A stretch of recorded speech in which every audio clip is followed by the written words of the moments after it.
Mirëmëngjes, dhe mirë se keni ardhur në konferencën shkencore të 100 vjetorit të Bankës së Shqipërisë. I nderuar shkërqësia juaj zoti Edi Rama, Kryeministri i Republikës së Shqipërisë, të nderuar ministra, të nderuar shkërqësi ambasador, të nderuar guvernator të bankave qendrore, të nderuar zonja dhe zotëri. Është një kënaqësi e veçantë t'ju kemi sot këtu për të ndarë këtë jubile që shënon një shekull qëndrueshmërie, zhvillimi dhe progresi. Në këto 100 vite, Banka Qendrore përmbledh përvojën e një institucioni që ka ditur të përshtatet me kohën dhe të mbetet një ankor stabiliteti për vendin. Ju lutem, ju ftoj të gjithëve të nderojmë himnin kombëtar të Republikës së Shqipërisë.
Banka e Shqipërisë, si institucion i pavarur në këto 100 vite, ka përmbushur rolin e saj duke garantuar stabilitetin e çmimeve, funksionimin e sigurt të sistemeve të pagesave dhe mbështetur integrimin ekonomik të vendit. Ju ftojmë të ndiqni një dokumentar të shkurtër, kushtuar këtij udhëtimi një shekullor të Bankës së Shqipërisë, që nga fillesat e saj, sfidat me të cilat është përballur dhe reformat kyçe që ka ndërmarrë. 100 years of the Bank of Albania, a century of stability, development and trust. Throughout Albanian history, Në rrjedhën e historisë shqiptare, një institucion ka qëndruar si shtyllë e sovranitetit ekonomik, garant i stabilitetit financiar dhe simbol i besimit të publikut tek monedha kombëtare, Banka e Shqipërisë. 100 vjet më parë, në vitin 1925, në një Shqipëri të sapo dal nga përpjekjet për shtetformim, u themelua Banka Kombëtare e Shqipënisë. Ishte institucioni i parë që hodhi në qarkullim monedhën kombëtare, frangun ar dhe më pas lekun, duke vendosur themelet për një sistem modern të qëndrueshëm dhe sovran financiar. Kjo bank, e krijuar me një marrëveshje italo-shqiptare, mori kompetenca të plota e emëtimi dhe mbikëqyrje financiare, duke shërbyer njëkohësisht si bankë shtetërore dhe tregtare. Në atë kohë, një monedhë kombëtare ishte më shumë se mjet shkëmbimi, ishte simbol i besimit në shtetin e ri shqiptar. Por rruga nuk ishte e lehtë. Lufta e dytë botërore ndërpreu zhvillimin dhe regjimi komunist e shtetëzoi bankën në 1945, duke e kthyer në një instrument të planifikimit socialist larg modelit klasik të një banke qendrore. Vetëm pas vitit 1992, pas rënies së sistemit komunist, Banka e Shqipërisë rifitoi identitetin dhe misionin e saj. U transformua në një institucion të pavarur që kishte për objektiv ruajtjen e stabilitetit të çmimeve dhe garantimin e qëndrueshmërisë monetare dhe financiare të vendit.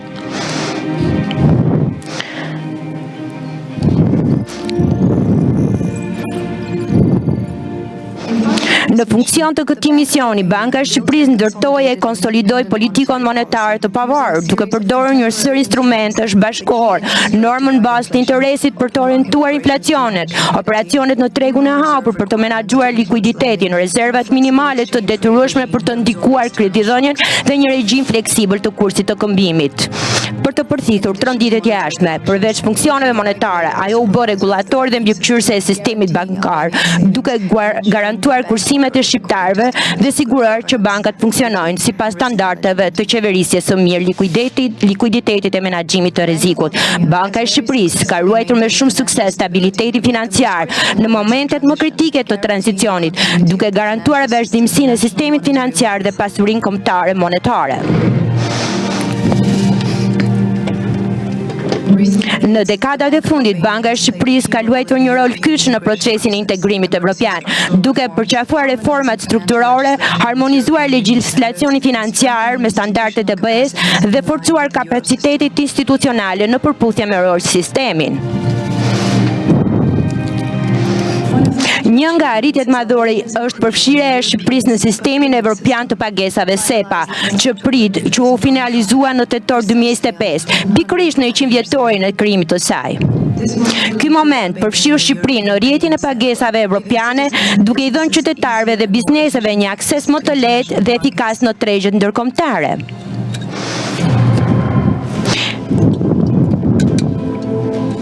Me një staf profesional prej rreth 500 punonjësish dhe në drejtimin e një këshilli mbikëqyrës me integritet të lartë, Banka e Shqipërisë është ndruar në një institucion modern që operon me transparencë, efikasitet dhe përgjegjësi të lartë. Një tjetër dimension thelbësor është rritja e transparencës e komunikimit të bankës me publikun, i shpejt, profesional, i kuptueshëm. Komunikimi ka mundësuar një dialog të hapur me publikun e gjerë, vendimarrësit dhe mediat.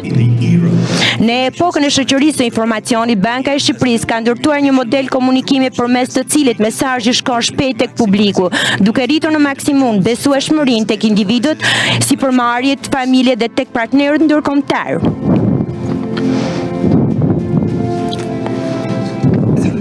Përmes raporteve periodik, deklaratave publike, botimeve të kërkimit shkencor, strategjisë së edukimit financiar dhe qartësisë në qëndrimet e politikës monetare, Banka e Shqipërisë është bërë një ndër institucionet më të respektueshëm në jetën publike të vendit, një burim stabiliteti, maturie dhe vizioni afatgjatë.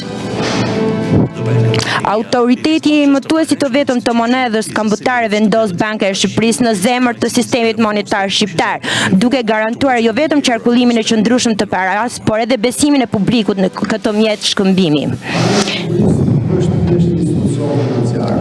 Është një simbol i qëndrueshmërisë, një lloj ndaj krizave dhe një forcë që është hyrë Shqipërinë përpara në një epokë të re të prosperitetit dhe fuqisë ekonomike. Në 100 vjet të histori shumë çka ka ndryshuar, por në gjithë vetëm ka ndryshuar. Nevoja për një bankë qendrore të fortë, të pavarur dhe vizionare. Stabiliteti është kryefjala jonë.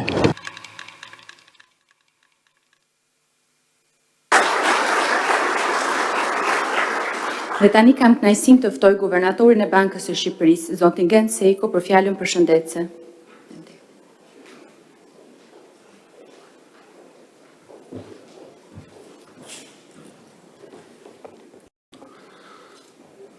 Nderuar zoti kryeministër, nderuar ministra, kryetari i Komisionit të Ekonomisë dhe Financave, të nderuar guvernator, profesor, koleg të ftuar, më lejoni t'ju uroj mirëseardhjen në punimet e konferencës së Bankës së Shqipërisë për vitin 2025.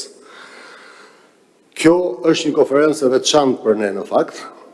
Ajo zhvillohet në përvjetorin e 100 të Bankës së Shqipërisë si një institucion i cili u krijua dhe vjen të shërbejë si bankë qendrore e shtetit shqiptar. Në opinionin ton, çdo jubile duhet të shërbejë një qëllimi të dyfisht. Ai është një moment vlerësimi i punës së një institucioni, por dhe një moment kreptimi i përpjekjeve të gjithë punonjësve që kanë kontribuar në zhvillimin e tij. Në të njëjtën kohë, çdo jubile duhet të shërbejë edhe si moment vështrimi kritik mbi atë çka kemi arritur atë çka ka bërë të mundur këto arritje, si dhe sfidat dhe oportunitetet e zhvillimit që ne kemi përpara. Punimet e kësaj konference i kushtohen në masën më të madhe qëllimit të dytë. Kontributi aktiv i folësve, panelistëve dhe pjesëmarrësve të shquar do të na ndihmojë në këtë proces reflektimi dhe vështrimi përpara. Të nderuar pjesëmarrës, përpara se të vijoj më tej, më lejoni të them përmbledhëse dy fjalë mbi të shkuarën dhe të tashmen e Bankës së Shqipërisë. Vizioni për krijimin e një banke qendrore u artikulua për herë të parë në vitin 1899 nga rilindasi ynë i madh Sami Frashëri, i cili nënvizoi se sovraniteti i vërtet kërkon institucione tafta për të garantuar pavarësinë ekonomike të vendit. Këtë ide e përqafoi më vonë dhe e çoi përpara Ismail Qemali, themeluesi i shtetit shqiptar. Përpjekjet fillestare të qeverisë së tij u vijuan nga qeveritë pasuese dhe u kurorëzuan me themelimin e Bankës Kombëtare të Shqipërisë në vitin 1925, pra 100 vjet përpara. Kjo bankë shërbeu si banka e parë kombëtare e vendit. Ajo krijoi sistemin e parë monetar kombëtar mbi bazën e standardit të arit dhe në vitin 1926 hodhin qarkullim monedhën e parë kombëtare frank unar dhe në fishin e saj lek. Me përfundimin e luftës së dytë botërore, kursi i ri politik i shtetit komunist u shoqërua me masa të shpejta të shtetëzimi. Në janar të vitit 1945 u anulua koncesioni i Bankës Kombëtare të Shqipërisë dhe u krijua Banka e Shtetit Shqiptar. Gjaththuajse 5 dekadave pasuese, Banka e Shtetit Shqiptar i shërbeu ekonomisë së centralizuar si instrument kontrolli dhe administrimi ekonomik. E megjithatë, pavarësisht kontekstit politik, Banka e Shtetit Shqiptar mbeti një bërtham e çmuar e ekspertizës tonë ekonomike dhe financiare edhe gjatë periudhës së komunizmit. Fillimi i viteve 90 shënoi tranzicionin e madh politik të vendit drejt demokracisë, pluralizmit politik dhe të një sistemi ekonomik të bazuar në parimet e tregut të lirë. Ky tranzicion solli ndryshime thelbësore për sistemin bankar. Në prill të vitit 1992, Banka e Shqipërisë u riformatua si bankë qendrore, e ngarkuar me objektiva të stabilitetit makrofinanciar dhe funksione mbikëqyrëse dhe rregullatore. Gjatë 3 dekadave pasuese, Banka e Shqipërisë ka adoptuar një kuadër modern politikës monetare të bazuar në regjimin e inflacionit të shenjastruar dhe të kursit të lirë të këmbimit.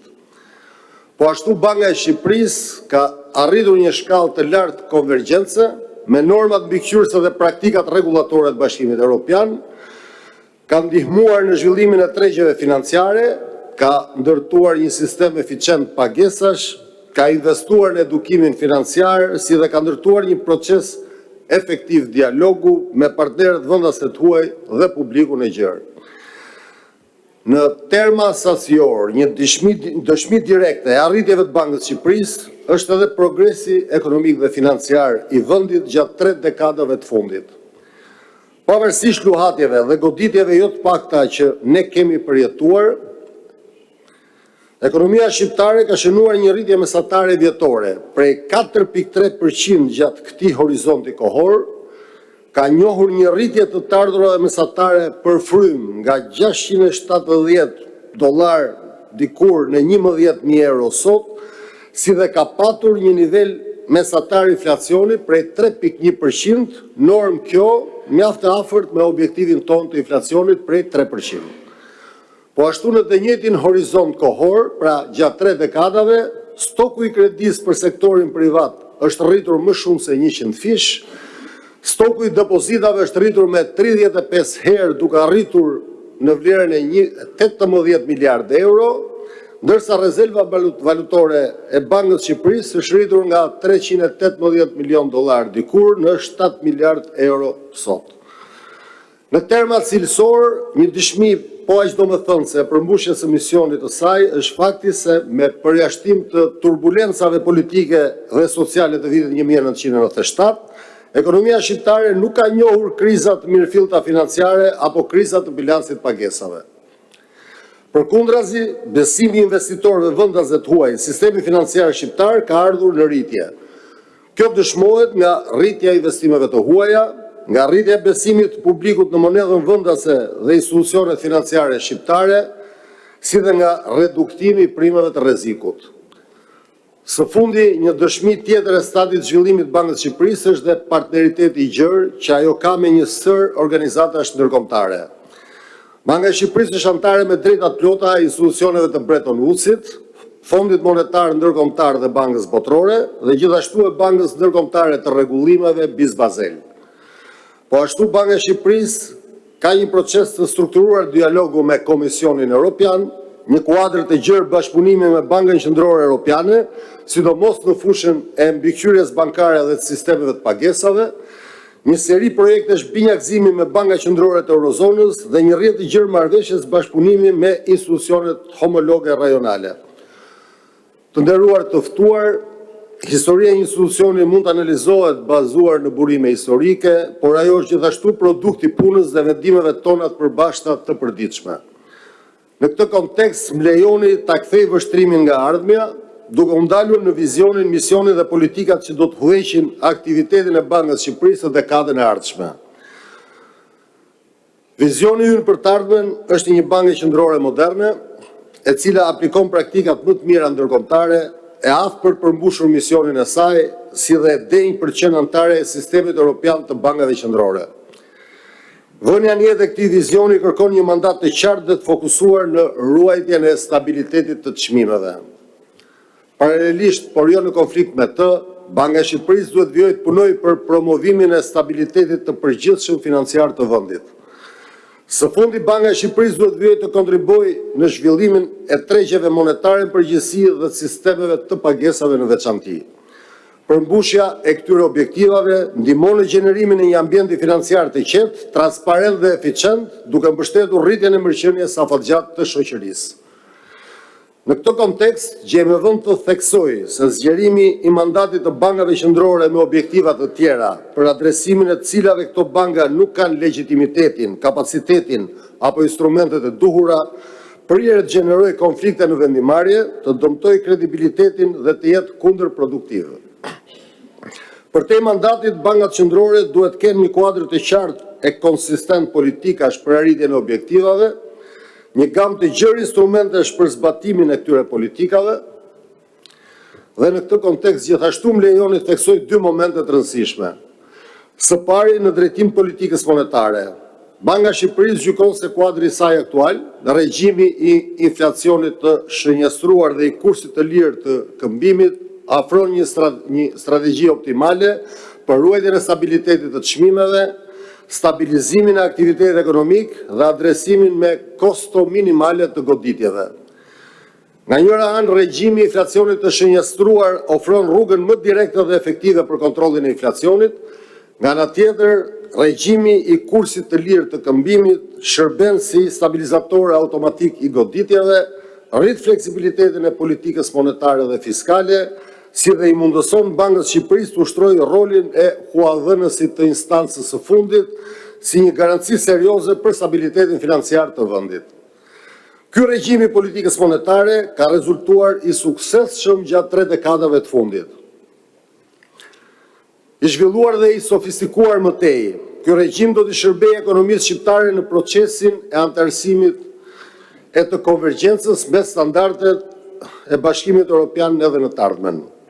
Së dyti në drejtim të mbikëqyrjes dhe rregullimit sektorit bankar, Banka e Shqipërisë do të vijojë të punojë për adoptimin e plot të kuadrit rregullator, praktikave mbikëqyrëse, instrumenteve të ndërhyrjes makroprudenciale dhe rrjeteve të sigurisë në Bashkimin Evropian.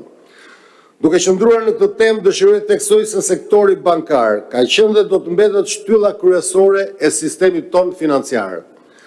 Ky sektor kryen një rol të pazëvendësueshëm, ai afron instrumentet sigurta kursimi në formën e depozitave bankare, alokon fondet në sektorët, degët dhe bizneset më rentabël të ekonomisë, duke marrë përsipër edhe një pjesë të rrezikut, si dhe krijon instrumente të sigurta të shpejt pagesash. Për këtë arsye, gjatë dekadës së fundit, Banka e Shqipërisë ka kushtuar një vëmendje të madhe reformës së plot strukturore të këtij sistemi, pra sistemit bankar. Ndër të tjera, administrimi i procesit konsolidimit, zbatimi i strategjisë kombëtare të reduktimit të kredive me probleme, si dhe përmirësimet e vazhdueshme të kuadrit ton rregullator, kanë mundësuar një sektor bankar të sigurt, besueshëm dhe të aftë të furnizojë ekonominë me fondet e nevojshme për zgjerimin e konsumit dhe të investimeve. Të nderuar pjesëmarrës, duke rikthyer temës së konferencës, dëshiroj që në pjesën e mbetur të fjalës time të fokusohem në disa nga sfidat dhe oportunitetet me të cilat përballemi dhe të cilat do të konturojnë aktivitetin e Bankës së Shqipërisë në dekadën e ardhshme. Pa pretenduar të paraqes një listë shtërruese, dëshiroj të ndalem në më kryesore. Sfida e parë është rritja e tensioneve gjeopolitike në ambientin e huaj. Rikonfigurimi i zinxhirëve të prodhimit botror, si dhe rritja e barierave tregtare janë tashmë një realitet i ri ekonomik. Ky realitet dëmton ekonomitë në zhvillim në dy mënyra. Së pari, ai frenon alokimin efektiv të resurseve në nivel global e rajonal, duke reduktuar aftësinë e vendeve në zhvillim për të tërhequr investime dhe kapital të huaj. Së dyti, ai rrit volatilitetin dhe pasigurinë duke frenuar investimet afatgjata dhe duke detyruar vendet në zhvillim të forcojnë rrjetet e tyre të sigurisë, fenomeni i cili natyrisht ka kostot e veta. Sfida e dytë është inovacioni i shpejtë financiar. Gjatë dekadës së fundit ne jemi bërë dëshmitar të një revolucioni të shpejtë financiar, i cili ka potencialin të transformojë rrënjësisht të industri. Digitalizimi i vazhdueshëm i sistemeve të pagesave, evoluimi i shpejtë dhe rritja e përdorimit të teknologjisë blockchain, të aseteve digjitale dhe të financës së decentralizuar ka përfitimet dhe rreziqet e veta. Përfitimet e inovacionit vijnë nga reduktimi i kostove dhe zgjerimi i aksesit të financë, çka rrit eficiencën e industrisë financiare dhe kontributin e saj në zhvillimin e vendit. Nga ana tjetër, rreziqet potenciale burojnë si nga ndikimi negativ që ky inovacion ka në modelin e biznesit dhe bilancet e ndërmjetësve tradicional financiar, ashtu dhe nga eksperienca e pakët rregullatore e publikut i gjerë, por edhe operatorëve të kësaj industrie. Sfida e tretë ka të bëjë me vetë stadin e zhvillimit të Shqipërisë dhe implikimet që ky stad ka për modelin e rritjes në të ardhmen. Si një vend me të ardhurat të mesme, Shqipëria është tashmë ekspozuar ndaj një konkurrencë më të fortë për kapital e fuqi punëtore në tregun evropian. Po ashtu Shqipërisë duhet të bazojë gjithnjë më shumë modelin e saj të zhvillimit të rritja e produktivitetit, inovacioni, si dhe identifikimi dhe zhvillimi i avantazheve të saj krahasuese. Kjo sfidë e fundit bëhet edhe më komplekse në prani të trendeve të pafavorshme demografike në Shqipëri, rajone më gjerë, të cilat vendosin një premium të lartë për fuqi punëtore të kualifikuar. Megjithatë, nga këndvështrimi ynë, rreziqet që vijnë nga këto sfida i kalohen si në cilësi dhe në sasi nga oportunitetet që ofron procesi i antarësimit në Bashkimin Evropian. Këto përfitime vijnë si në formë direkte nga rritja e aksesit në programet e përbashkëta të zhvillimit në Bashkimin Evropian, ashtu dhe në formë indirekte nga rritja e investimeve të huaja si pasojë e përmirësimit të klimës biznesit dhe reduktimit të rrezikut të perceptuar. Banka e Shqipërisë dhe sektori bankar kanë pasur e do të vijnë të kenë një rol të madh në këtë proces. Si kryesuese e dy grupeve ndërinstitucionale të punës për integrimin evropian, për dy kapitujt të AKUIS dhe si kontribuese e qenësishme në 6 kapitujt të tjerë, Banka e Shqipërisë është pjesë integrale e procesit të negocimit. Në të njëjtën kohë, puna që kemi bërë për konvergjencën rregullatore dhe integrimin e sistemit financiar shqiptar me atë evropian, proces i cili shënoi së fundi një arritje të madhe me antarësimin e Shqipërisë në SEPA, ka shërbyer si promotor i integrimit të gjithë ekonomisë shqiptare në Bashkimin Evropian. Të dashur miq, në mbyllje dëshiroj të ndaj me ju edhe një observim të fundit. Mandati i qartë i bankave qendrore është kusht i nevojshëm, por jo i mjaftueshëm për përmbushjen me sukses të misionit të tyre. Ai duhet jetë i shoqëruar me atribute të qarta pavarësie, përgjegjshmërie, transparencë dhe profesionalizmi institucional. Në këtë kontekst ndihem i inkurajuar tek shoh se filli i përbashkët që lidh të gjithë brezat e punonjësve të Bankës së Shqipërisë është pikërisht përkushtimi i vazhdueshëm ndaj detyrës dhe profesionalizmit në rritje. Ky përkushtim dhe profesionalizëm është garancia më e mirë që ne mund t'i afrojmë publikut për përmbushjen e detyrave tona.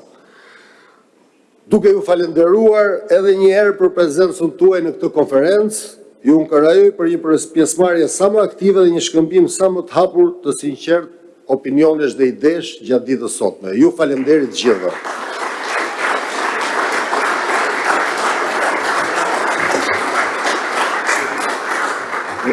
Faleminderit, kemi një moment për treguar dhe një monedhë numizmatike që kemi përgatitur për 100 vjetorin, është pak sekonda, sa për të prezantuar monedhën më ka lënë mua si detyrë. Është monedhë numizmatike pa kurs ligjor, që në njërën anë ka foton e djalit fshatar që ka qenë në momentin që u emetua franguar, është monedha e parë shqiptare, dhe pjesa tjetër është Azdreni, poeti i himnit ton flamurit, që është monedhën e fundit emetuar në emision. Kurse në krahun tjetër të kësaj monedhe numizmatike është shenja e 100 vjetorit të Bankës së Shqipërisë.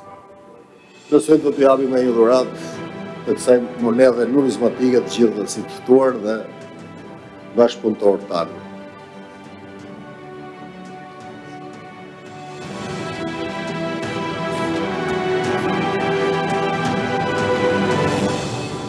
Faleminderit.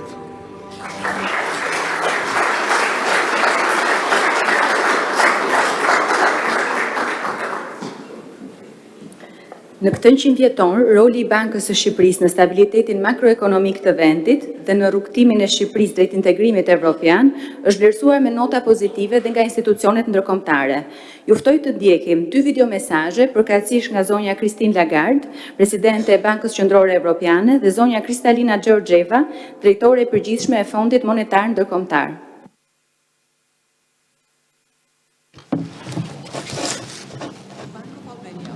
Banka e Shqipërisë ka përjetuar një ndryshim të jashtëzakonshëm në 100 vitet e para të saj. Ky shekull është mundësi ideale për të reflektuar mbi të kaluarën e Bankës Qendrore dhe të ardhmen e vendit. Ngjarjet e rëndësishme të shekullit të 20, nga luftrat botërore deri në vendosjen e komunizmit në lindje, të gjitha përfshin Shqipërinë e institucionet e saj. Por një nga ndryshimet më të thella për Bankën Qendrore erdhi me tranzicionin të realizuar drejt demokracisë dhe ekonomisë së tregut në fillim të viteve 90, gjatë të cilit inflacioni u rrit shumë shpejt duke ta i kaluar 200% në vitin 1992. Banka Qendrore u përball me një nga sfidat e saj më të mëdha, rivendosja e stabilitetit monetar, dhe eci para duke u përballur drejt për drejt atë sfidë, duke rritur ndjeshëm normat e interesit për të sjellë normat reale në territor pozitiv me qëllim uljen e inflacionit. Këtyre përpjekjeve të Bankës së Shqipërisë u erdhi në ndihmë legjislacioni i vitit 1997, i cili i njoh asaj pavarësinë operacionale dhe mandatin e palëkundur të ruajtjes të stabilitetit të çmimeve. Në fund të viteve 90, inflacioni ul duke arritur në nivel njëshifror si rezultati këtyre masave vendimtare. Rreziku që pritet për inflacionin të çankorohen është një ndër shqetësimet që prish gjumin e bankierëve qendror,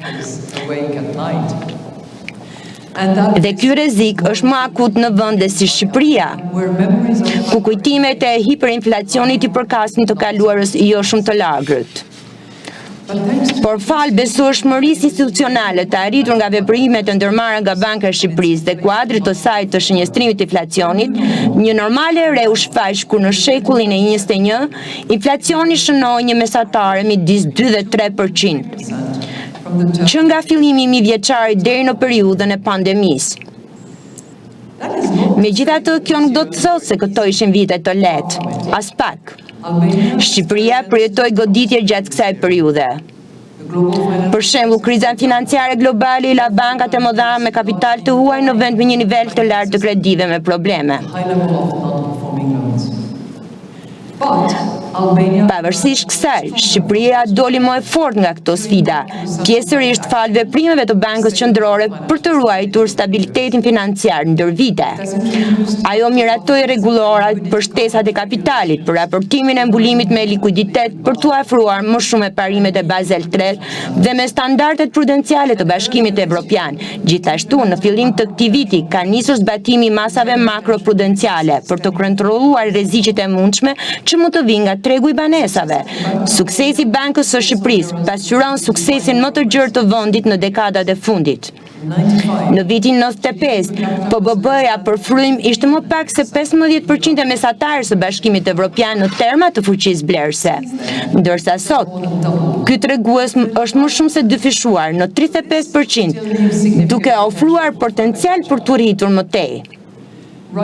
Standardet në rritje të jetesës janë mbështetur nga hapja gjithnjë më e madhe e Shqipërisë ndaj tregtisë, me peshën e saj në PBB të rritur nga më pak se 1.5 në vitin 1990 në më shumë se 3/4 sot. Lidhjet e ngushta të vendit me Bashkimin Evropian ka luajtur rol në këtë sukses. Këto lidhje janë ekonomike dhe institucionale. Për shembull, sot Bashkimi Evropian përbën 70.2% të eksportave të mallarave të Shqipërisë dhe më shumë se gjysmën e importeve të saj, duke nxjerrë në pa shkallën e integrimit të vendit në zinxhirët evropian të vlerave. Gjithashtu, si Banka Qendrore Evropiane, ashtu dhe i gjithë sistemi evropian i bankave qendrore, po ndihmojnë banka qendrore të vendeve të Ballkanit Perëndimor në rrugën e tyre drejt integrimit evropian. Ne kemi mbështetur integrimin e vendeve të rajonit nëpërmjet antarësimit në zonën unike të pagesave në Eurosepa dhe në infrastrukturën e sistemeve europiane të pagesave, për shembull me tip Sklon, si dhe jemi angazhuar në bashkëpunime teknike për forcimin e kapaciteteve institucional të bankave qendrore dhe kontribuojmë në dialogun ekonomik midis BE-s dhe partnerëve rajonal. Ndërsa Shqipëria ecën para drejt një lidhje gjithnjë më të afërt me Bashkimin Evropian, do të jetë thelbësore që vendi të mbajë një angazhim të palëkundur kundrejt politikave të shëndetshme dhe institucioneve të besueshëm. Pres me padurim të vazhdojmë edhe në të ardhmen në bashkëpunimin tonë në këtë udhëtim dhe më lejoni ta mbyll fjalën time me një urim për Bankën e Shqipërisë në përvjetorin e saj të 100. Shumë faleminderit dhe punime të mbara të konferencës. Prime Minister Rama, President Lagarde, Governor Seiko. Kryeministër Rama, President Lagarde, Guvernator Seko, jam i gëzuar t'ju bashkohem sot, ndonse në mënyrë virtuale dhe t'i përcjell urimet e mia më të ngrohta Bankës së Shqipërisë me rastin e 100 vjetorit të saj. Ky përvjetor shekullor i Bankës Qendrore nuk përbën vetëm një rast për të festuar jetëgjatësinë e saj, por gjithashtu edhe një testament të reformimit të qëndrueshëm të institucionit dhe vizionit të tij. Nga themelimi i saj në vitin 1925, duke kaluar në për dekada transformimi, standardi i arit, planifikimi centralizuar dhe objektivi bashkëkohor i shënjestrimit të inflacionit, Banka e Shqipërisë ka pasqyruar evoluimin e vetë shtetit shqiptar. Vendi është përballur me ndryshime politike, goditje ekonomike dhe ndikimet të zhvillimeve globale, duke pasur në krah Bankën e Shqipërisë gjithmonë të përkushtuar për të ruajtur stabilitetin, besueshmërinë dhe besimin e publikut.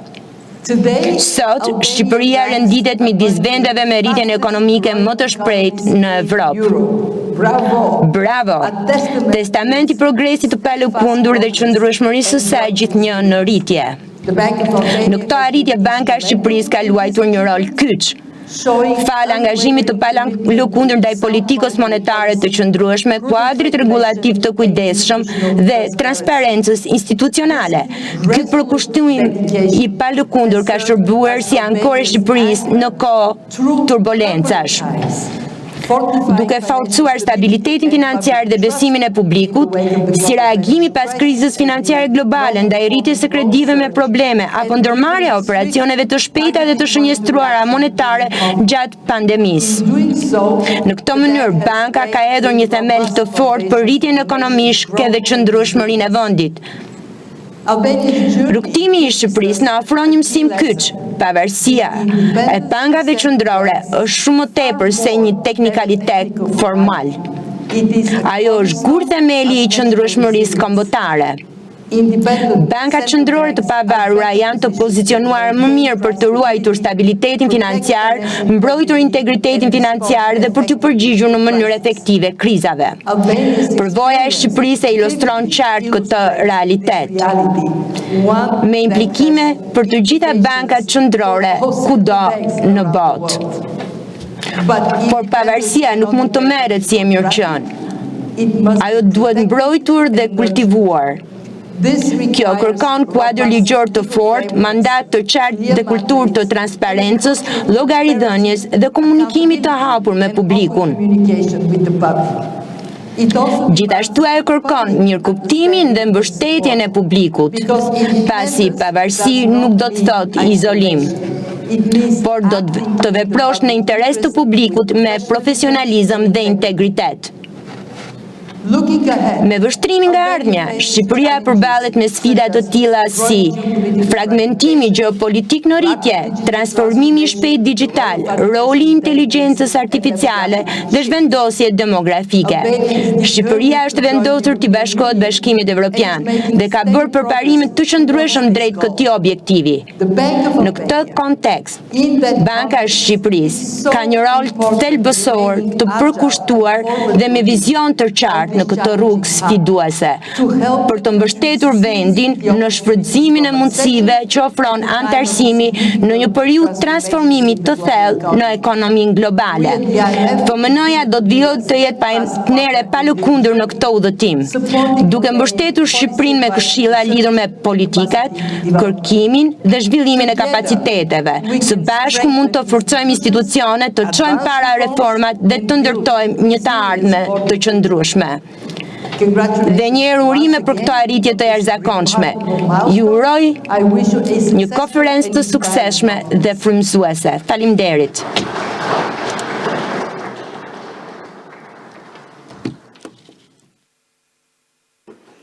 Tani kam nderin të ftoj Kryeministrin e Republikës së Shqipërisë, Shkëlqësinë e tij zoti Edi Rama për fjalën përshëndetëse.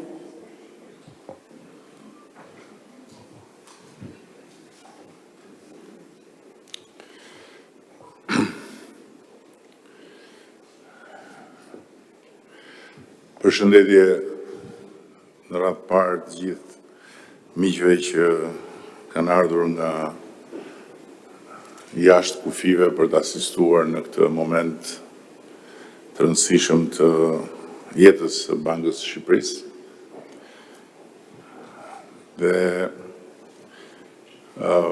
më lejoni ta nis duke cituar dikë që për ju të gjithë është një nga pikat e referimit, John Keynes, i cili thoshte se në planin afatgjatë, jeta është afat shkurtër. Dhe detyra e Bankës Qendrore është pikërisht që të garantoj që në afat shkurtër gjithçka të jetë brenda kornizës një afatit gjatë. Duke ardhur në këtë moment celebrimi, mendoja që Banka e Shqipërisë është në mos i vetmi ndër shumë të paktit institucione të Republikës sonë që mund të quhet i tillë me plot gojën, institucion. Në atë kuptim dhe me ato standarde që kemi parasysh kur flasim për institucionet që i duhen një vendi dhe që bëjnë që ky vend të përmbush kriteret e të qenit një vend në botën e zhvilluar dhe në tryezën e familjes europiane.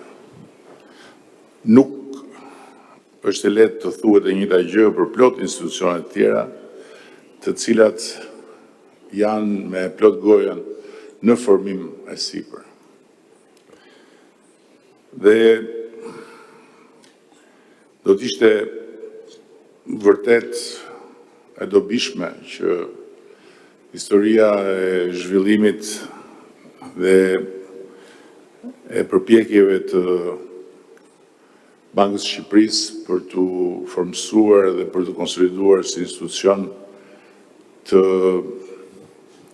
merrej përsipër dhe të shkruhej për t'ju dhënë të tjerëve një pasqyrë të gjithë rrugës se si u ngrit një institucion i tillë, i cili sot është faktikisht dhe praktikisht një institucion plotësisht integruar në botën ku jetojmë, dëshmi e thjesht e këtij fakti ishin dhe dy adresimet e bëra nga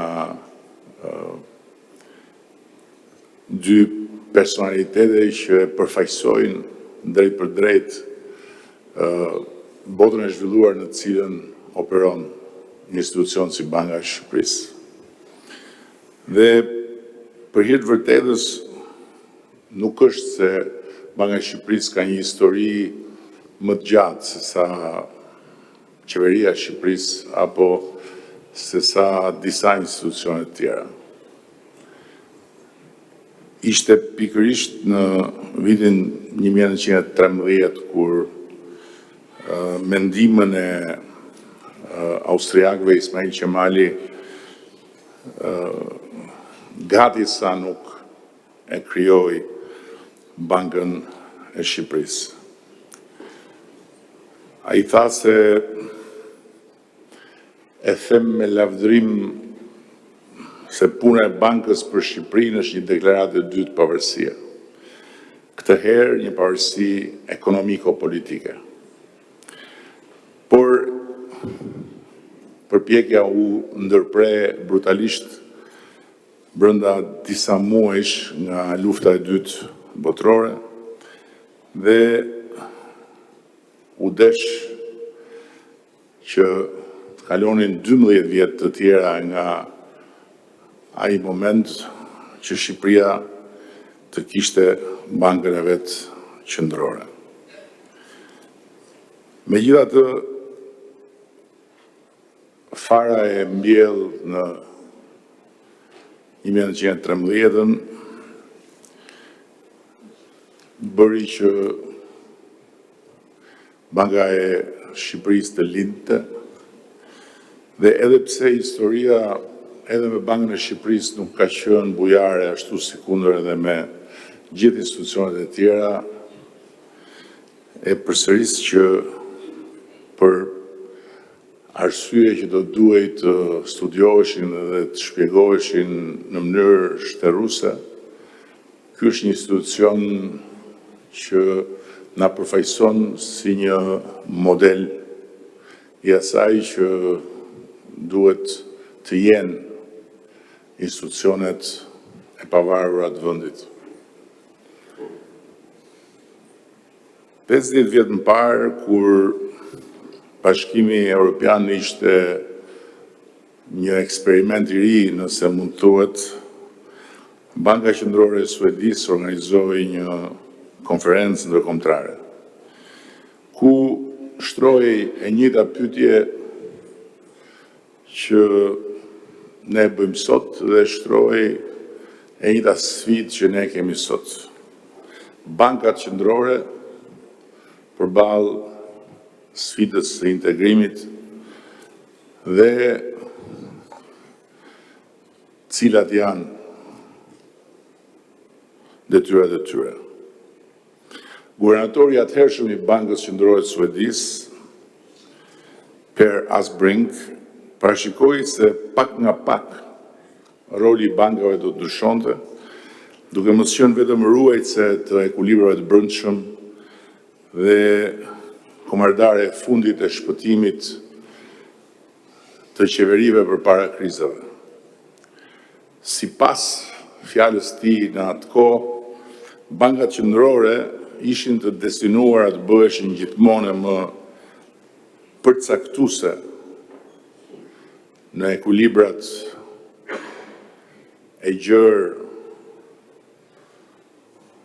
transnacional dhe sot besoj që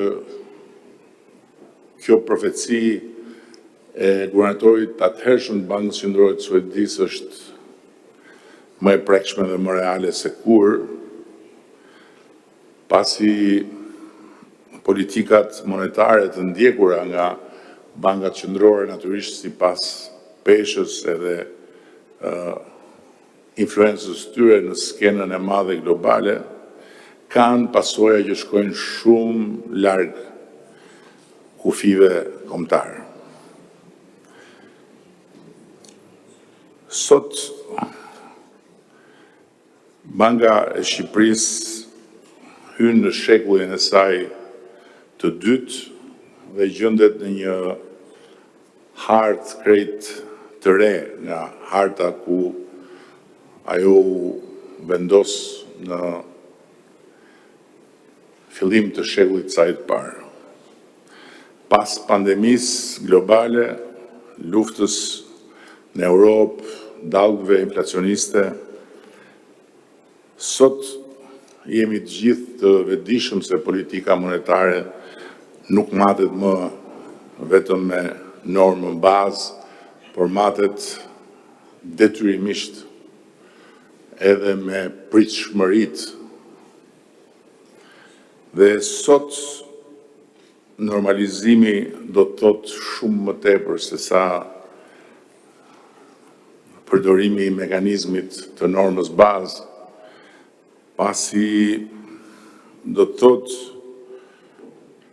edhe transparencë, edhe kreativitet, edhe kurajo, hap pas hapi, me vigjilencë dhe pa panik nga befasit gjithmonë më të pranishme në jetën e përditshme të vendeve dhe të fshatit ton global. Natyrisht që në këtë kontekst sfida e bankës tonë qendrore është e dyfisht, pasi nga një anë duhet të shikoj përtej të sotmes dhe shumë më larg në të ardhmen, ndërkohë që e ardhmja bëhet gjithmonë më e afërt, dhe nga ana tjetër duhet të vazhdoj të provoj se është në lartësinë e duhur për sa i takon funksionit saj bazë, funksionit saj tradicional, funksionit saj historik.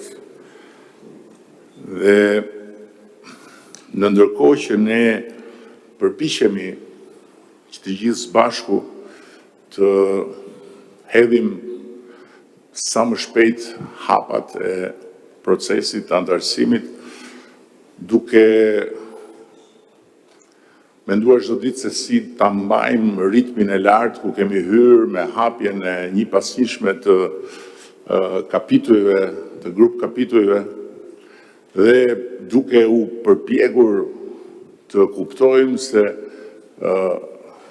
çfarë do të bëjmë më shumë për të mos u gjendur përpara pamundësisë për t'i mbyllur grup kapitujt, në ndërkohë që hapësira e kohës që kemi është shumë e ngushtë, dhe në ndërkohë që tendenca e përgjithshme është për të luajtur në fushë të sigurt, bota ndryshon me një shpejtësi marrëmendse dhe të rejat që penetrojnë globalisht, por edhe lokalisht, botën e financave, botën e paras janë vërtet të atilla që trondisin deri në themel ato që deri pak kohë më parë, deri dje, literalisht dje, dukeshin çështje të zgjidhura dhe çështje pa dilemë. Dhe natyrisht që nëse 50 vite më parë, kur guvernatori i Bankës Qendrore të Suedisë paralajmëroi se bankat qendrore po hynin në një fazë kur do duhet të ndërvepronin dhe të mendonin bashkarisht për ekuilibrat përtej kufive kombëtar, sot digitalizimi i pasuar nga inteligjenca artificiale dhe nga gjithë farë zhvillimesh në botën e paras, pagesat e menjëhershme, 24 orë 7, open banking, bankat digitale, kriptomonedat, sjellin me vete oportunitete të jashtëzakonshme dhe dilema të jashtëzakonshme, duke u kthyer në koncepte të cilat duhen integruar në mënyrën tradicionale të menduarit një orë më parë, ndërkohë që është fare e qartë se kjo botë kaq e hapur i integron ato pavarësisht vullnetit të qeverive, pavarësisht vullnetit të bankave qendrore. Dhe kështu krijohet një hapësirë gjithmonë më e gjerë veprimesh dhe ndërveprimesh jashtë rrezës veprimit të qeverive dhe jashtë kontrollit të bankave qendrore, por edhe më shumë se kaq mbeten jashtë potencialet e jashtëzakonshme që në fakt duhen integruar dhe duhen shfrytzuar brenda një kuadri krejtësisht të ri, inovativ, rregullator.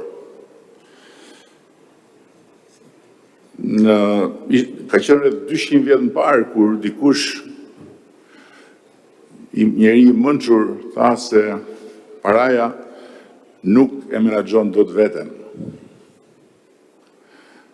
Dhe këtë më mirë se çdo kush e dini të gjithë ju që jeni pjesë kësaj përpjekje profesionale, institucionale për të menaxhuar sa më mirë paran. Por sot jemi në një nivel krejt tjetër, kur krahas me paran që duhet menaxhuar, kemi përballë algoritmet të cilat aq më tepër nuk e menaxhojnë dot veten.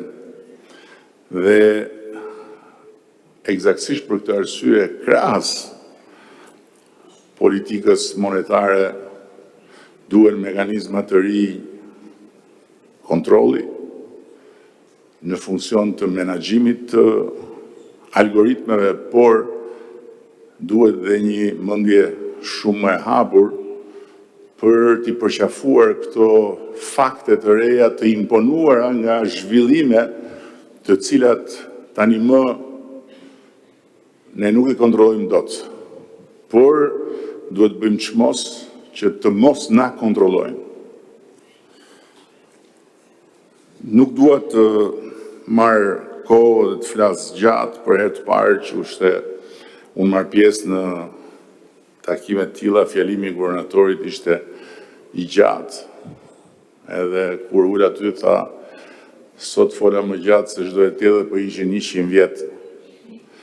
Kështu që unë përgjithsisht flas gjatë edhe kur flas për dje, jo më për 100 vjet, por ju siguroj që nuk do t'ju marr më shumë kohë është shumë sfiduese, është shumë pasionuese ajo që ndodh sot në botën e financave, në botën e qarkullimit të paras, në botën e zhvillimeve frenetike që sjell teknologjia, dhe natyrisht që për bankën qendrore, për bankat qendrore që janë institucione të vendosura thellë në histori dhe në traditë dhe që kanë një hije të rëndë pikërisht sepse vinë si institucione të rritura dhe të konsoliduara me vetdijen që duhet të ruajnë stabilitetin. Kjo kohë është një sfidë e jashtëzakonshme. Gjithsesi, unë dua të them se për qeverinë e Republikës së Shqipërisë dhe për qeveritë e Republikës së Shqipërisë,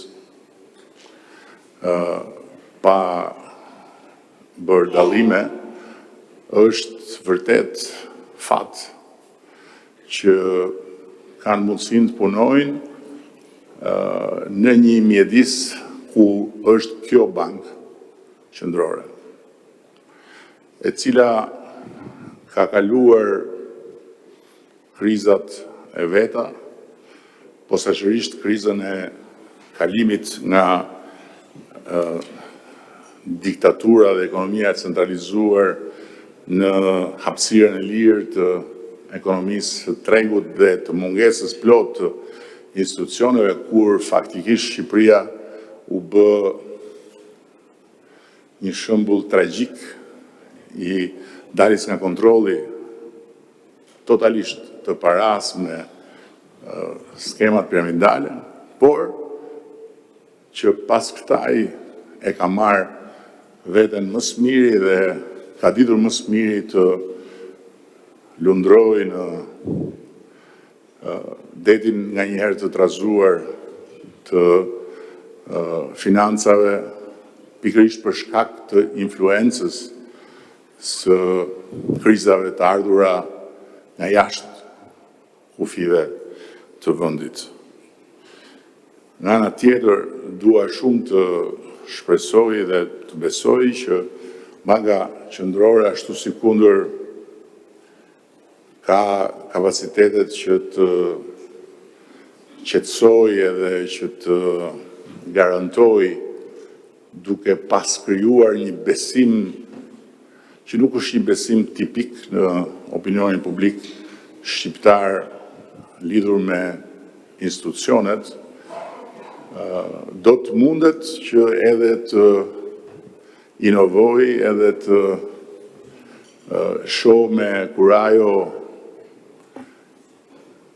ato risi që sjell e përditshmja në zhvillimet e teknologjisë dhe do të mundet kështu të ruaj ekuilibrat duke shtyrë përpara zhvillimin dhe duke mos lejuar që gjithë këto potencialet jashtëzakonshme që sjell bashkërisjet e veta, zhvillimi i teknologjisë dhe hyrja në jetët tona e inteligjencës artificiale të mbeten jashtë rrezës së veprimtarisë dhe të veprimit saj të përditshëm. Po e mbyll me shprehjen e një bankieri të madh i cili për shumë vite ishte një monument në sytë të gjithë bankierëve dhe pastaj edhe ai pati momentin e vet të vënies në diskutim të monumentit që përfaqësonte, Alan Greenspan, i cili thot diçka që mendoj i shkon shumë kohës që jetojmë, lidhur me kurajon që duhet ketë një bankë qendrore Përmbytjet ndodhin një herë në 100 vjet. Këtë e ka thënë kur në fakt përmbytjet ndodhin vërtet një herë në 100 vjet, ndërkohë që ne e dim shumë mirë që ndodhin më shpesh se një herë në 100 vjet. Dhe është e kotë që çdo vit të mendosh për përmbytjet nëse je një institucion financiar dhe aq më tepër nëse je një bankë qendrore. Zgjidhni dhe merrni, zoti guvernator. Këto ishin fjalët e mia në respekt plot të pavarësisë tuaj, të cilën ne duhet dhe do ta vlerësojmë, por edhe do ta vuajmë njëkohësisht me dinjitet edhe me qetësi. Shumë faleminderit.